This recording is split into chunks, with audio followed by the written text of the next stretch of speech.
네, 자 당사는 유상증자를 결정하고 주식 1000주를 액면가 5,000원인데 주당 5,000원으로 현금 발행하였으며 주식 발행 비용 100만 원을 현금으로 지급했다. 이게 이제 액면 발행한 경우잖아요. 예, 바로 이제 액면 발행을 한 겁니다. 어떻게 회계 처리해야 되느냐? 자, 차변에 현금이 얼마 들어왔냐면요. 1000주 곱하기 5,000원 하면 이제 500만 원인데 500만 원이 다 안 들어왔네요. 100만 원을 현금 지급해 버렸으니까 400만 원 들어옵니다. 차변에 현금 400만 원이죠. 자, 대변에 자본금. 자본금은 언제나 액면가로 표시한다 이거예요. 1000주 곱하기 액면가 5,000원, 자본금 500만 원. 이렇게 기록하고요. 좀 비용이 너무 많이 나갔지만 이 주식을 발행할 때 부담하는 비용이 있잖아요. 이것은 주식 할인 발행 차금에 가산하도록 돼 있어요. 근데 할인 발행을 안 했지만 할인 발행이 발생합니다. 왜냐하면 이 비용 때문에. 이 내용이 여러분 교재에 바로 이 내용이다 하는 겁니다. 액면 발행을 했는데 신주 발행하는 비용이 발생했다. 이 비용을 별도의 무슨 영업의 비용인 수수료 비용이라든가 이렇게 처리하면 안 돼요. 주식 할인 발행 차금으로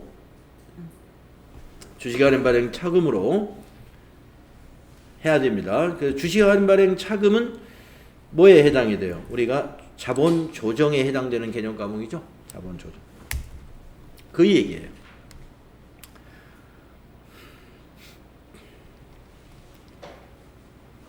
만약에 비용이 없다면 이 분계로 끝나는 거죠. 그냥. 주식을 발행한 비용이 없으면 그냥 요 분계. 주식 발행 비용이 있다면 요 분계. 근데 주식을 발행하는데 비용 없이 발행할 수 있는 건 거의 없겠죠. 예. 비용이 다 있다고 보겠습니다. 자, 이제 자본 잉여금에 대한 개정 과목, 주식 발행 초과금. 여러분 아시는 개정 과목이죠. 네. 뭐 요 분계가 이렇게 되는 겁니다. 액면가보다 높게 발행하면 그 높게 발행한 차액이 주식 발행 초과금이 돼요. 자본 잉여금에 해당이 되죠. 그 다음에 감자 차익, 이것도 자본 잉여금에 해당이 되죠. 감자 차익. 감자라 하는 것은요,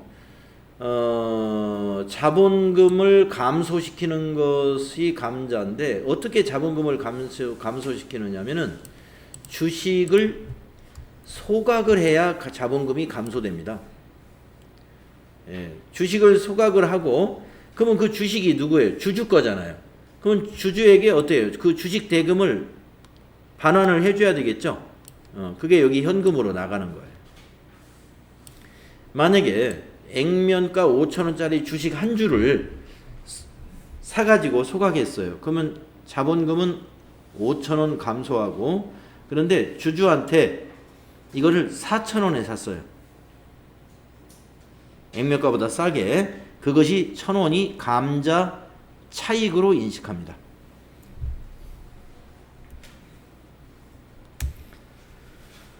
주식을 액면금액 이하로 발행하는 경우,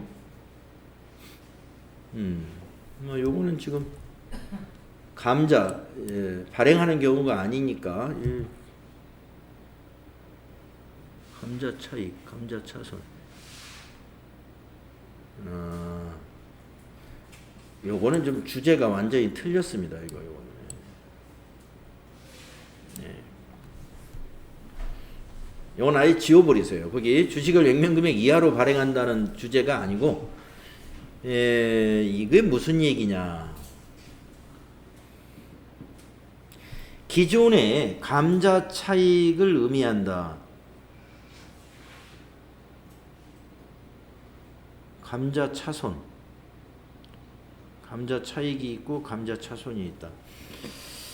이거는 지금 감자 차손을 설명하려고 했던 것 같은데, 감자 차손은 여기 자본 조정에 이게 나오는데, 네, 그러니까 요건 그냥 패스하겠습니다. 요건, 네, 요건 패스.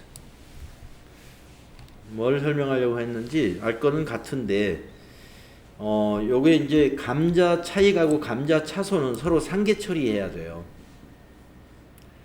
상계 처리해야 되기 때문에 그거를 여기서 이 얘기하려고 했는데요. 좀 데이터를 정확히 안 줬기 때문에 오히려 혼란스러우니까 지나가시고. 자, 자본 조정 개정 과목을 보면은요.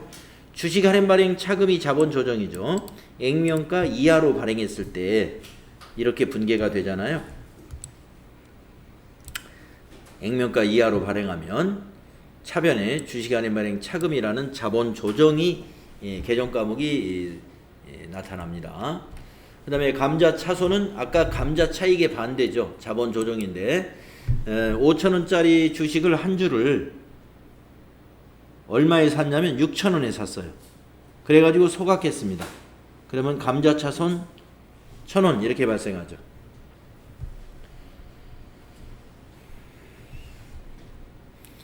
그래서 액면가보다 더 비싸게 사가지고 소각을 했을 때는 감자 차손이 발생하게 됩니다. 그 다음에 기타 포괄 손익 누계액에 관련된 개정 과목들 여러 가지가 있는데요. 여기서 두 가지가 이제 우리 시험에서 다루어지는 개정 과목들은 실제로 두 개예요.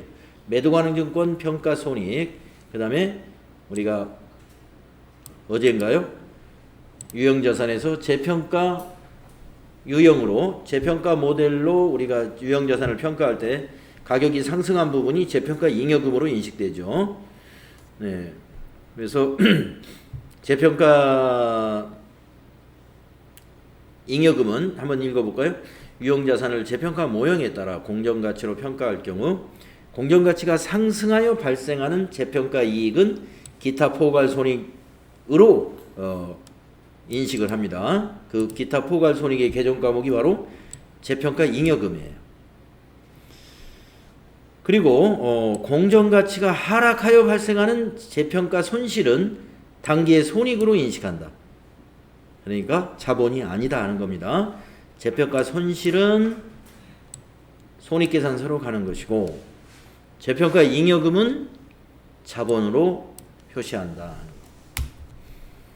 두 개. 그 다음에 이제 이익잉여금 쪽에는 이익준비금이 있고 기타 법정적립금, 임의적립금, 그 다음에 처분 전 이익잉여금으로는 미처분 이익잉여금을 말하는 것입니다.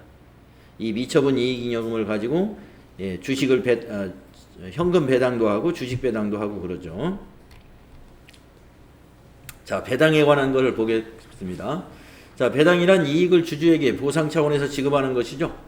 배당의 종류에는 현금 배당과 주식 배당, 그리고 현물 배당으로 구분할 수가 있다.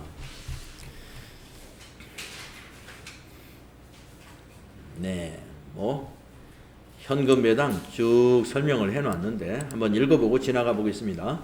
현금 배당은 배당 기준일을 기준으로 현금으로 배당하는 것이다. 예를 들어 매년 12월 31일에 회계연도 말인 회사에서 2020년도분 현금 배당은 2021년 초에 이사회 의결을 거쳐 주주총회에서 확정이 된다. 이와 같이 2020년도 말 후에 배당을 선언한 경우 2020년도 말에는 어떠한 의무도 존재하지 않으므로 2020년도 말에 부채로 인식하지 않습니다. 그러므로 2020년도 재무상태표에는 배당액 차감 전 이익잉여금이 표시가 되는 것이고 대신에 21년도 이익잉여금에서 차감이 일어나죠. 21년도 이익잉여금은 2월 이익잉여금이죠. 거기에서 차감해가지고 현금으로 배당하게 된다. 한편 매년 말 배당하는 것 이외에 중간 배당이라고 하여 기중에 배당을 할 수도 있습니다 하는 얘기입니다.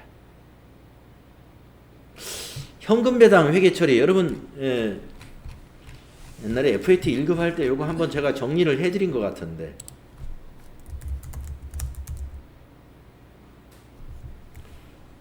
기억하시는지 모르겠는데 다시 한번 적어볼까요?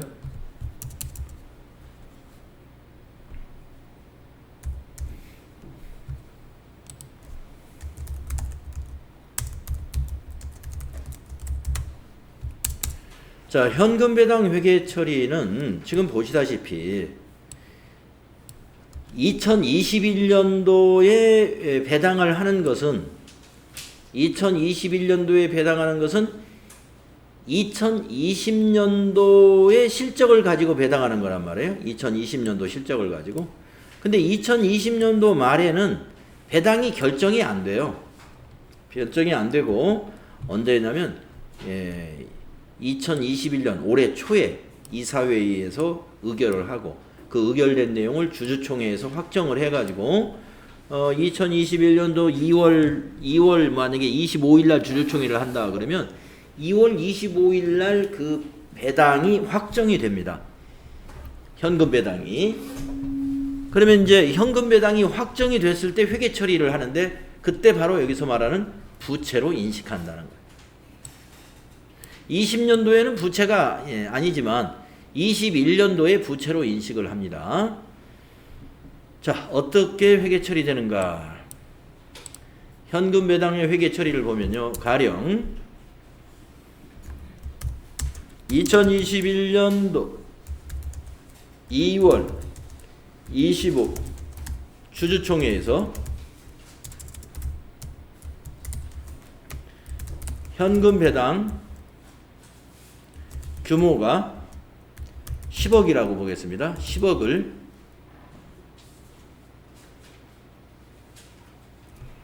그냥 규모라는 말 빼고 현금 배당 10억을 결정하였다. 그러면 이 순간에 부채가 발생합니다. 차변에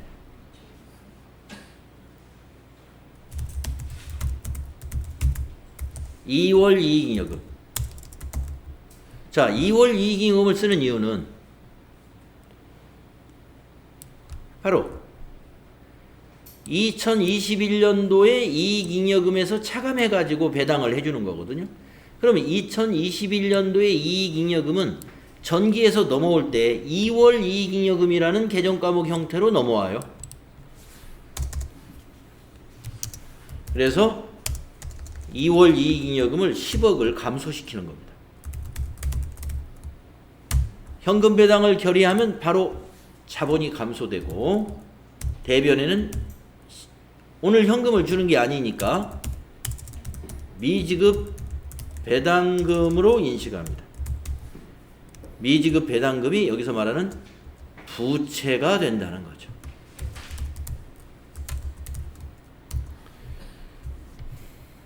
그래서 배당을 결의한 회사가 이렇게 회계 처리를 하는 거예요. 자본 감소, 부채 증가. 차변에 2월 이익잉여금 10억, 대변에 미지급 배당금 10억. 자, 그랬다가 준비를 해야 되겠죠. 배당을 준비해서 행정적인 절차를 다 준비하고 이제 실시를 합니다. 2021년 3월 20일쯤에 현금 배당 10억을 실행했어요. 오늘 이제 10억을 주주 한 명한테 다 뭐 줄 수도 있고, 만약에 10명한테 1억씩 이렇게 배당을 했다든가, 뭐 우리 배당이라는 것은 그 소유 지분에 따라서 배당액이 결정이 되는 거죠. 주식을 몇 주 가지고 있느냐. 그래서 10억을 가지고 그 주식을 보유하고 있는 수에 맞추어서 배당을 해주는 겁니다. 자, 그러면 한 사람 한 사람씩 회계 처리하는 게 아니라 그냥 10억을 한꺼번에 회계 처리하는 거죠.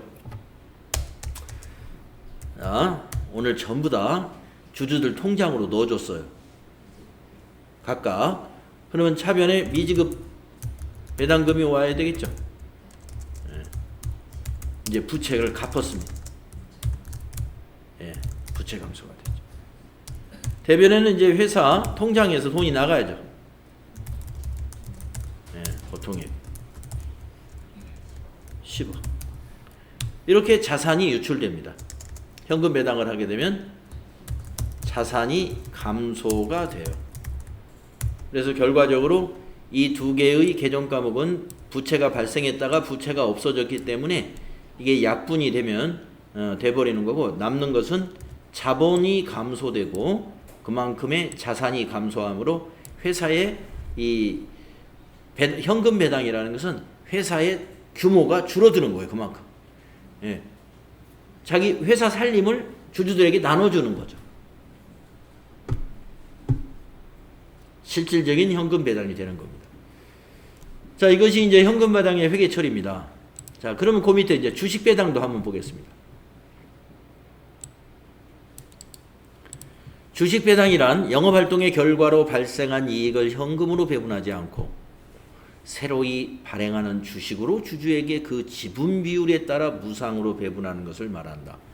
현금도 지분 비율로 나눠주지만 주식 배당을 할 때도 지분 비율대로 주식을 줍니다. 이익 없이 하는 배당은 곧 회사의 부실화를 초래하므로 상법은 이익 배당에 관하여 엄격한 규제를 하고 있다.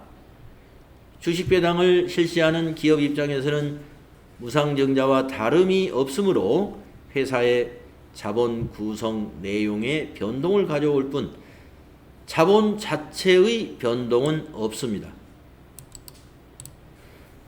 아까 현금 배당은 자본이 감소합니다.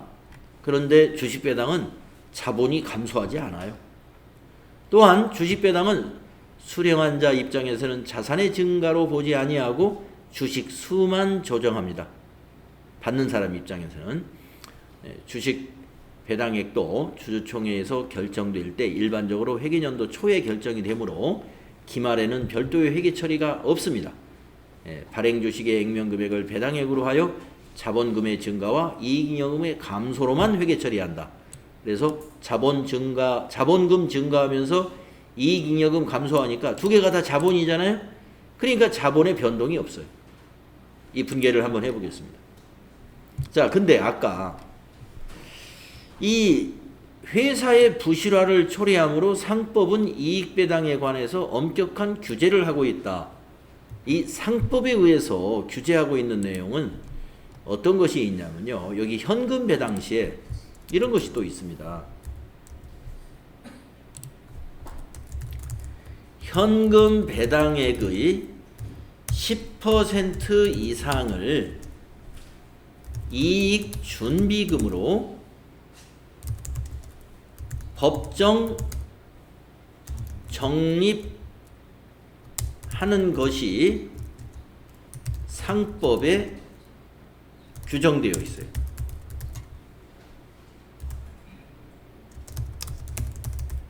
그러니까 이거 해야 돼요.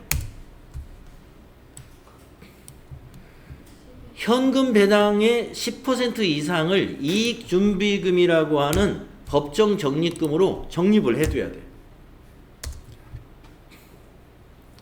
적립을. 그래서 어떻게 해주냐면 10억을 현금 배당했잖아요. 그러면 최소한 차변에 또 2월 이익잉여금이 좀 줄어듭니다. 2월 이익잉여금 1억 대변에 이익준비금 1억. 자, 이익준비금이나 2월 이익잉여금이 다 뭐냐면은 이익잉여금이에요. 같은 이익잉여금이에요. 그래서 이거 자본 감소했지만 여기서 또 자본 증가하니까 이렇게 적립해 두는 것은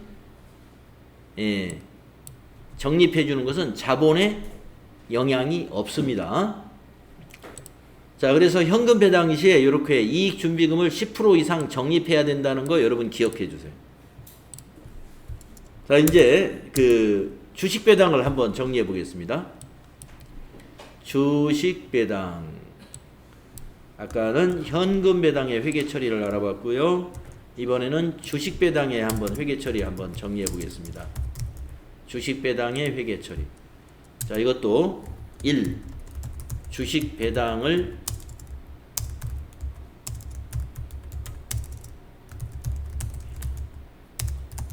결의한 경우. 주식 배당을 결의했습니다. 주주총회에서. 자, 지금 차변에 이거 역시 2월 이익 잉여금이 감소합니다. 주식 배당을 얼마로 하기로 했냐면 5,000원짜리 1,000주 500만원 하기로 했습니다. 대변에 미교부 주식 배당금 500만원 이렇게 됩니다. 아까 현금 배당은 미지급 배당금이라고 했잖아요. 주식은 미교부 주식 배당금 개념 과목이 다르고요. 자, 차변의 2월 이익잉여금은 자본 감소죠. 2월 이익잉여금이 자본인데 차변에 기록하면 자본 감소하고요. 대변은요, 미교부 주식 배당금은 부채가 아닙니다.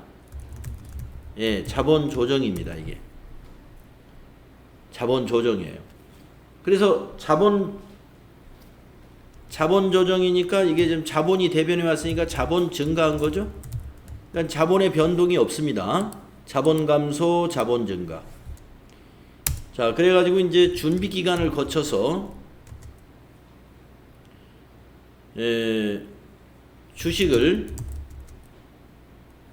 배당을 실행하죠. 주식 배당을 실행했습니다. 그러면 주식 배당을 실행했을 때는 어떻게 회계 처리가 일어나느냐? 이제 주식을 발행한 거예요. 주식을 발행했기 때문에 차변의 미교부 주식 배당금은 차변에 옵니다.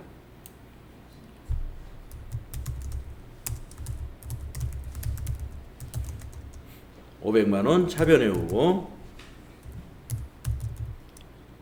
그러니까 다시 자본이 증가하죠.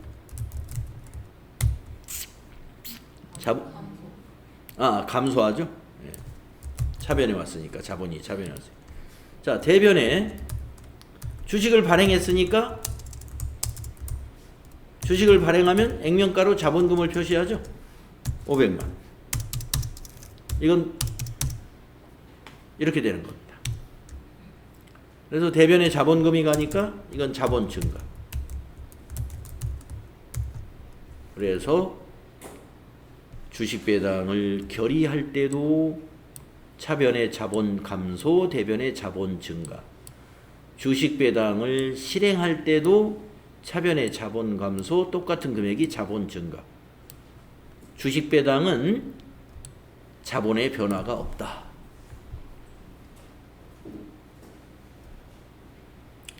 아까 현금 배당은 자본이 감소하고 자산도 감소한다. 현금 배당은 자본도 감소하고 자산도 감소한다.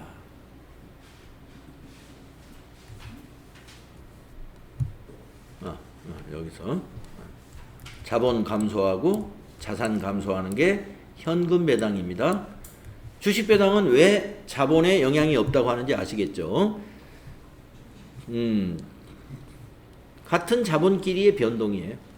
그래서 자본 총액에는 변동이 없는 것이다. 네, 자본거래 관련해서 정리했습니다. 이렇게 해서 이제 우리가 재무회계 이론에서 재무상태표 개정 과목 다 정리했어요. 네. 그러면은 좀 지루하니까 이 손익계산서 수익비용은 내용이 아주 짧습니다. 내용이 짧으니까 금방 지나갈 거고요. 60페이지까지 일단 그 재무상태표 개정 과목까지 했으니까 우리도 요 또 이 시험 이론 시험에 대비해서 뒤에 문제가 많이 만들어져 있거든요. 그래서 수익 비용 넘어가기 전에 문제를 좀 풀어보고 오도록 하겠습니다.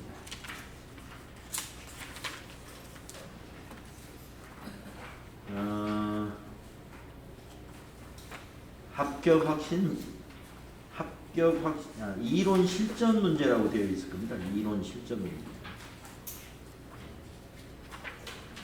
이론 실전 문제라 그래가지고 제 7장에 있는데요. 197페이지. 네. 197페이지로 넘어가서 좀 문제 좀 풀고 올까요? 문제가 너무 많을 거예요. 이게 그러니까 홀수 문제만 풀어보겠습니다. 197페이지부터 211페이지까지가 지금까지 우리가 정리했던 부분인데, 예, 절반만 홀수만 한번 문제를 훑어보고 가겠습니다.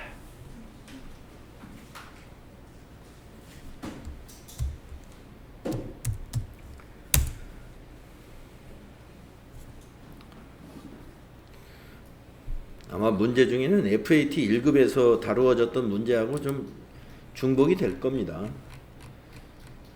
자, 1번 보시면 오늘날 자산의 평가 기준으로서 역사적 원가와 현행 원가 중 어느 것이 더 바람직한가에 대한 논란이 계속되고 있다. 이 두 가지의 평가 기준을 사용하여 자산 평가를 할 때 결과로서 주어지는 회계 정보는 어떤 특성들에 의해 있어서 서로 절충의 필요가 존재하겠는가? 네. 그래서 우리가 이게 회계의 질적 특성의 목적 적합성과 신뢰성이 서로 절충이 필요하다고 그랬죠. 그래서 답은 4번이에요. 네. 네. 우리가 절충이 필요한 것이 목적 적합성하고 신뢰성이 서로 충돌을 합니다. 그러니까 목적 적합성은 여기서 말하면 현행 원가를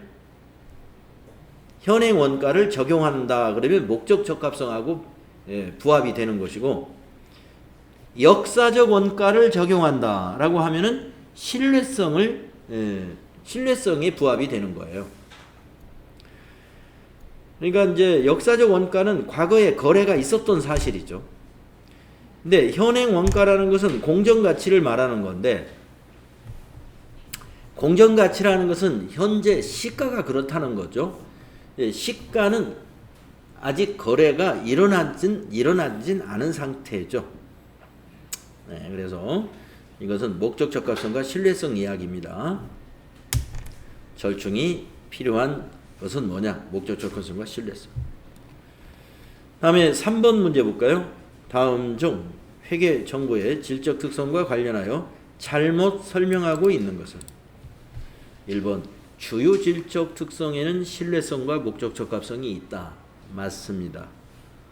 2번 신뢰성을 가지려면 예측 가치와 피드백 가치가 있어야 한다. 이건 틀렸네요. 예. 예측 가치, 피드백 가치는 목적 적합성의 하위 질적 특성이기 때문에 이건 신뢰성이 아니죠. 네, 이런 문제 뭐 여러분 많이 풀어봐서 잘 알 거고. 그 다음에 5번으로 가보겠습니다.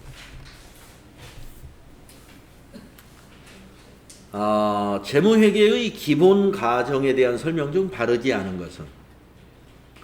네, 우리 재무회계의 기본 가정이 뭐 기업 실체의 가정이다, 계속 기업의 가정이다, 뭐 이런 것들이 있었습니다. 한번 보겠습니다. 1번 기업 실체의 가정은 기업을 구성하는 소유주, 종업원, 기타 이해 관계자와는 별개로 기업은 독립된 하나의 회계 보고 단위로서의 실체라는 것이다.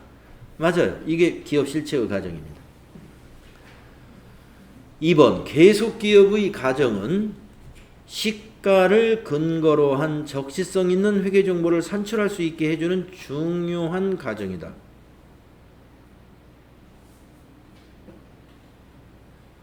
이거 계속 기업하고 관련이 없는 말이죠. 예. 시가를 근거로 해서 적시성 있는 회계 정보를 산출한다는 것은 이건 계속 기업의 의미하고는 관계가 없어요. 예. 그래서 바르지 않은 것은 2번인 것 같습니다. 네, 3, 4번 한번 읽어볼게요. 화폐 단위 가정은 화폐 가치가 일정 기간 안정적이라는 가정하에 기업 실체의 경제적 사건이나 거래를 화폐 단위로 측정 보고한다는 가정이다. 우리가 그 기본 가정에서 화폐 단위의 가정이라는 것이 본문에 나오진 않았습니다만은 우리 회계는 화폐 단위로 표시하고 측정하죠. 예, 그걸 의미하는 거예요. 이거 원칙적으로 맞아요. 이거 설명이 맞는 설명이에요. 다음 4번 회계 기간의 가정은 기업 실체의 존속 기간을 보고 목적으로 일정한 기간 단위로 인위적으로 나누어 구분한다는 가정이다. 그래서 기간별 보고의 과정이라는 게 있었죠. 예, 이거 맞습니다. 그래서 1번, 3번, 4번은 말이 됩니다. 2번 말이 되지 않아요.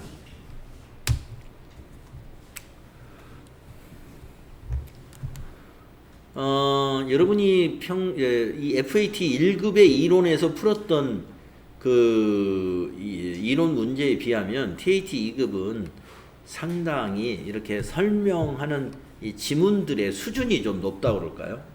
네. 고급 회계에서 쓰는 용어들이 많이 나옵니다.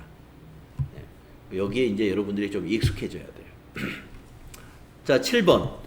당해 연도와 과거 연도를 비교하는 방식으로 재무제표를 작성하면 높아지는 속성은 비교 가능성이죠.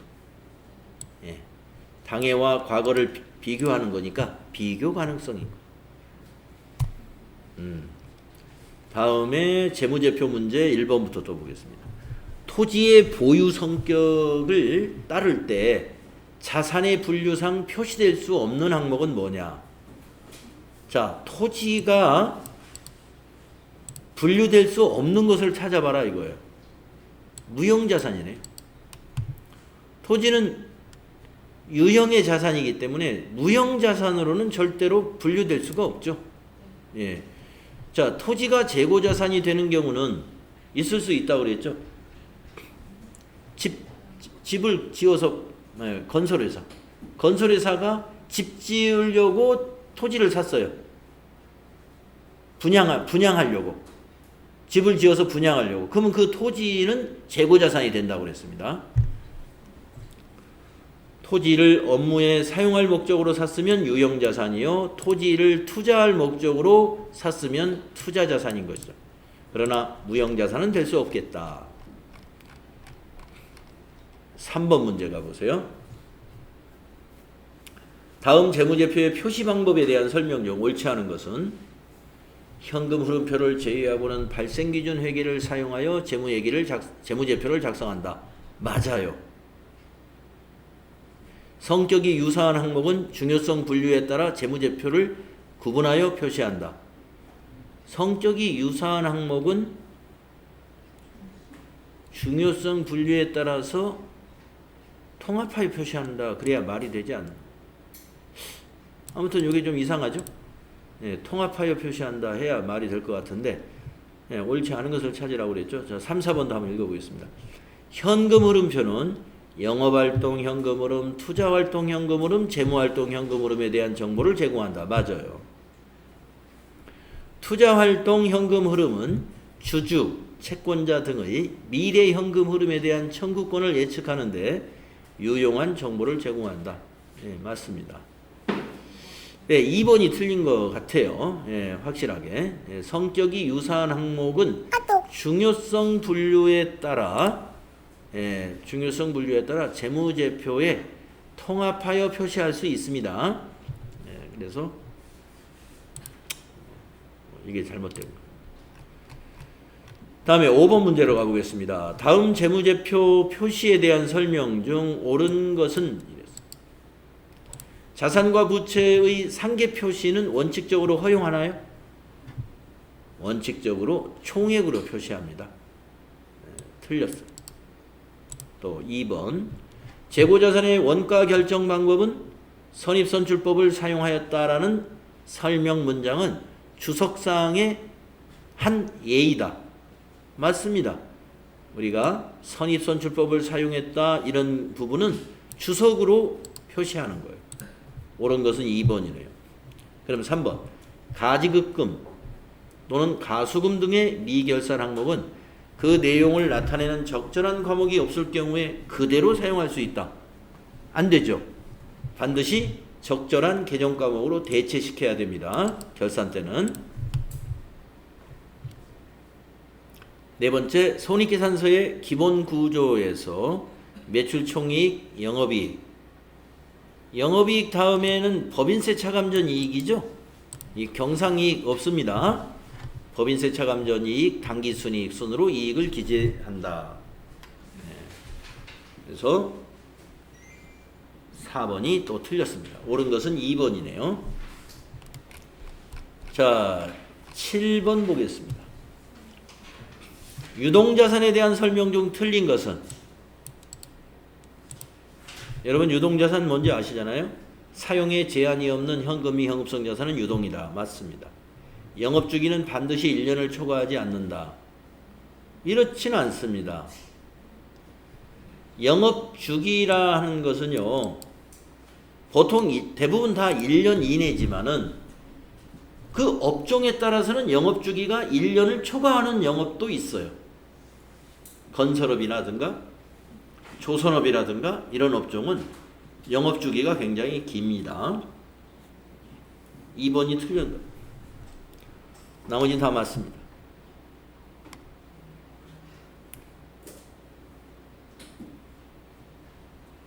단기 매매 목적으로 보유하는 자산은 유동자산이죠. 그 다음에 정상적인 영업주기가 명확하게 확인되지 않는 경우에는 그냥 1년으로 추정을 합니다. 자, 9번 문제 볼까요? 자본 변동표에 대한 설명 중 틀린 것은? 자본 변동표는 한 회계기간 동안 발생한 소유 지분의 변동을 표시하는 재무보고서이다. 예, 여러분 소유 지분이 바로 자본을 다른 말로 소유 지분이라고 그래요. 자본의 변동을 표시한다 이 말과 같은 말이에요. 맞습니다. 2번 자본금의 변동은 유무상증자와 주식배당에 의하여 발생하며 자본금은 보통주 자본금과 우선주 자본금으로 구분하여 표시한다. 맞아요.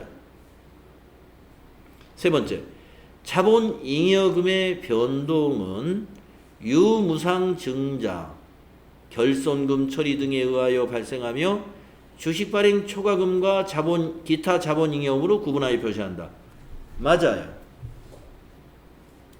4번, 자본조정은 주식 할인 발행 차금, 자기주식 감자 차익, 이거 아니죠.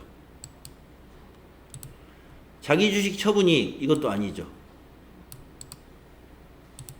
등으로 구분하여 표시한다. 네, 자본 조정이 이 주식 할인 발행 차금이나 자기 주식은 자본 조정 맞지만 감자 차익, 자기 주식 처분 이익은 자본 잉여금에 여기에 해당되는 거죠. 자본 잉여금. 그래서 4번의 설명이 틀렸어요. 네. 자본 개정 과목의 그 분류를 여러분이 알고 있어야 이렇게 답을 맞출 수 있겠네요. 11번 보겠습니다. 없어요? 네. 그러면 또 우리 좀 쉬었다가 당좌자산부터는 다음 시간에 또 풀이 한번 해볼까요? 네, 쉬었다가 가겠습니다.